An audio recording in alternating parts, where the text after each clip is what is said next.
ಮೊದಲನೇದಾಗಿ Kota national highway 66ರ ಹಂದೆಟ್ಟು ಅನ್ನುವಂಥ ಗ್ರಾಮದಲ್ಲಿ ಇವತ್ತೊಂದು ಹೈಡ್ರಾಮಾ ನಡೆದಿದೆ.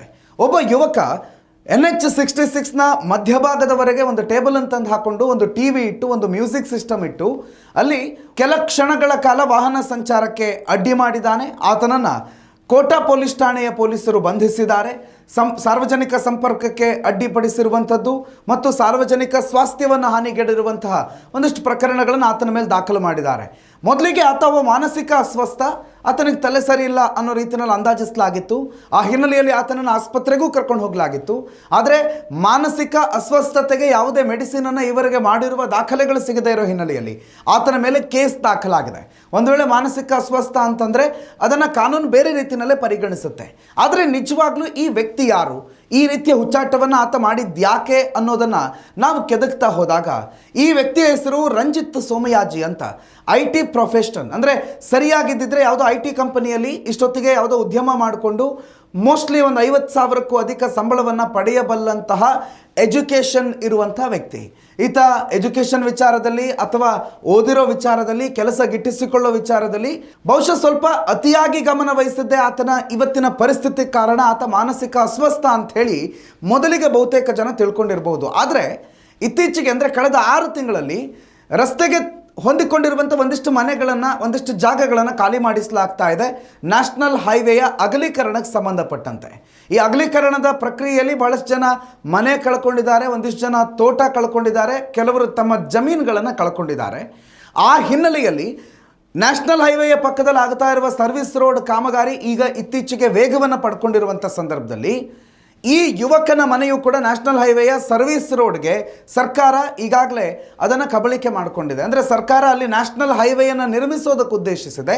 ಆ ಹಿನ್ನೆಲೆಯಲ್ಲಿ ಆ ಜಾಗ ಪಟ್ಟ ಜಾಗವಾಗಿದ್ದರೆ ಆ ಜಾಗದ ಮಾಲೀಕರಿಗೆ ಇಂತಿಷ್ಟು ಅಂಥೇಳಿ ಸರ್ಕಾರ ಒಂದಿಷ್ಟು ಹಣವನ್ನು ಕೊಡುತ್ತೆ. ಆ ಹಣದಲ್ಲಿ ಅವರು ಬೇರೆ ಪ್ರಾಪರ್ಟಿನೋ ಅಥವಾ ಬೇರೆ ಕಡೆ ಇರೋ ಮನೆನೋ ಏನಾದರೂ ಡೆವಲಪ್ ಮಾಡ್ಕೊಳ್ಳೋದು, ಈ ರೀತಿ ಮಾಡುವಂಥದ್ದು ಸರ್ವೇ ಸಾಮಾನ್ಯ ಆಗಿದೆ. ಆದರೆ ಈ ಯುವಕ ತನ್ನ ಮನೆಯ, ಅಂದರೆ ತನ್ನ ಪ್ರಾಪರ್ಟಿ ಈ ರಸ್ತೆ ಅಗಲೀಕರಣಕ್ಕೆ ಹೋಗ್ತಾ ಇರೋದನ್ನು ಖಡಾಖಂಡಿತವಾಗಿ ವಿರೋಧಿಸ್ತಾ ಇರೋದು ಈತನ ಯೂಟ್ಯೂಬ್ ಚಾನೆಲ್ನ ಮುಖಾಂತರ ಗೊತ್ತಾಗುತ್ತೆ.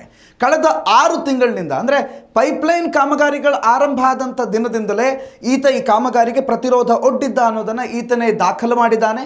ಅದನ್ನು ಇವನೇ ತನ್ನ ಯೂಟ್ಯೂಬ್ ಚಾನಲಲ್ಲಿ ಅಪ್ಲೋಡ್ ಮಾಡಿದ್ದಾನೆ. ಅಲ್ಲಿ ಎದುರಾದ ಸಮಸ್ಯೆ, ಆತ ಅಲ್ಲಿ ಮಾತನಾಡುವಂಥ ರೀತಿ ಕೇಳಿಸ್ಕೊಳ್ಳಿ. ಎದರಿಂದ ತಗೊಂಡು ಹೋಗಿ ಏನು ತಮಾಷೆ ಮಾಡ್ತಿದ್ದೀರಾ? ಇಲ್ಲಿ ಮನೆ ಇರೋದು ತೋರೋದಿಲ್ವಾ? ನೀವೇ ಅಲ್ಲ ಮ್ಯಾನೇಜರ್, ಬನ್ನಿರಿ ಇಲ್ಲಿ. ಒಂದ್ಸತಿ ಹೇಳಿರ್ ಗೊತ್ತಾಗಲ್ವಾ? ಮನೆ ಇರೋದು ತೋರಲ್ವಾ? ಇಲ್ಲಿ ಏನು ಈ ಲೈನಲ್ಲಿ ತೊಗೊಂಡ್ಬರ್ತಿದ್ದೀರಾ? ಹೀಗೆ ತೊಗೊಂಡೋಗಿ. ನಿಮ್ಮ ಪ್ರಾಪರ್ಟಿ ಟಚ್ ಮಾಡಲ್ಲ ನಾವು. ನಿಮ್ಮ ಪ್ರಾಪರ್ಟಿವರೆಗೂ ಬರೋದಿಲ್ಲ. ಪೈಪ್ ಉದ್ದ ಆಗಿದೆ, ಅದಕ್ಕೋಸ್ಕರ ಪೈಪ್ ಹೇಳ್ಕೊಂಡು ವಾಪಸ್ ತಗೊಂಡ.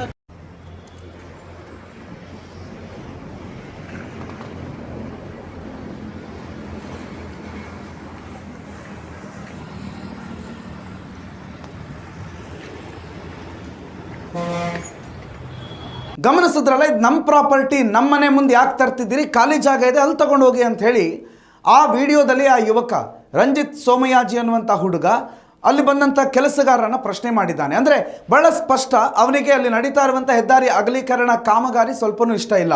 ಮೊದಲನೇದಾಗಿ ಅದರ ಹೆಸರಿನಲ್ಲಿ ಪರಿಸರ ಹೋಗ್ತಾ ಇದೆ, ಹಾಗಾಗಿ ನ್ಯಾಷನಲ್ ಹೈವೇಯನ್ನು ಉಳಿಸಿ, ಅಂದರೆ save national highway homes India ಅಂಥೇಳಿ ಅವನೇ ಒಂದು ಸಂಸ್ಥೆಯನ್ನು ಕಾಲ್ಪನಿಕವಾಗಿ ಕಟ್ಕೊಂಡಿದ್ದಾನೆ.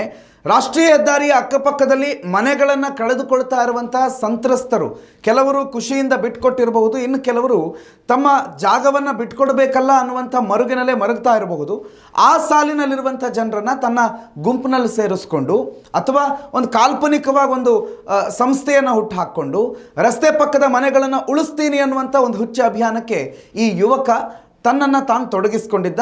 ಆ ಹಿನ್ನೆಲೆಯಲ್ಲಿ ಕಳೆದ 6 ತಿಂಗಳಿಂದ ಯೂಟ್ಯೂಬ್ನ ಮುಖಾಂತರವಾಗಿ ಈ ವಿಚಾರಗಳನ್ನು ಅಪ್ಲೋಡ್ ಮಾಡೋದಕ್ಕೆ ಆರಂಭ ಮಾಡಿದ್ದ. ಇದರಿಂದ ಮೋಸ್ಟ್ಲಿ ಮೆಂಟಲಿ ಸ್ವಲ್ಪ ಡಿಸ್ಟರ್ಬ್ ಆಗಿ ತನ್ನ ಮಾನಸಿಕ ಸ್ಥಿಮಿತೆಯನ್ನು ಕಳೆದುಕೊಂಡು ಇವತ್ತು ಹೆದ್ದಾರಿ ಮಧ್ಯದವರೆಗೆ ಬಂದಿದ್ದಾನೆ. ಹೆದ್ದಾರಿ ಮಧ್ಯದಲ್ಲಿ ಸೇವ್ ಹೈವೇ ಹೋಮ್ಸ್ ಇಂಡಿಯಾ ಅನ್ನುವಂಥ ಒಂದು ಪ್ಲಕಾರ್ಡನ್ನು ಹಿಡ್ಕೊಂಡಿದ್ದಾನೆ. ಅದು ಅಲ್ಲದೆ ಒಂದು ಬ್ಯಾಗಲ್ಲಿ ಮಾರಕಾಸ್ತ್ರಗಳನ್ನು, ಕತ್ತಿ, ಸುತ್ತಿಗೆ ಸೇರಿದಂತೆ ಬೇರೆ ಬೇರೆ ಮಾರಕಾಸ್ತ್ರಗಳನ್ನು ಇಟ್ಕೊಂಡು ರಸ್ತೆಯಲ್ಲಿ ಸಂಚರಿಸುವಂಥ ವಾಹನಗಳ ಸಂಚಾರಕ್ಕೆ ಅಡ್ಡಿ ಉಂಟು ಮಾಡಿದ್ದಾನೆ. ಸೊ ಮಾನಸಿಕ ಸ್ಥಿಮಿತ ಕಳೆದುಕೊಂಡಿದ್ದಾನೆ ಅನ್ನೋದು ಸತ್ಯ. ಆದರೆ ಈ ಸ್ಥಿಮಿತ ಕಳೆದುಕೊಳ್ಳೋದಕ್ಕೆ ಈ ನ್ಯಾಷನಲ್ ಹೈವೇ ಅಗಲೀಕರಣ ಅನ್ನುವಂಥ ಸರ್ಕಾರದ ಒಂದು ಯೋಜನೆ ಬಹಳ ಪ್ರಮುಖವಾದ ಕಾರಣ ಅನ್ನೋದು ಸದ್ಯಕ್ಕೆ ಮೇಲ್ನೋಟಕ್ಕೆ ಗೊತ್ತಾಗ್ತಾ ಇದೆ.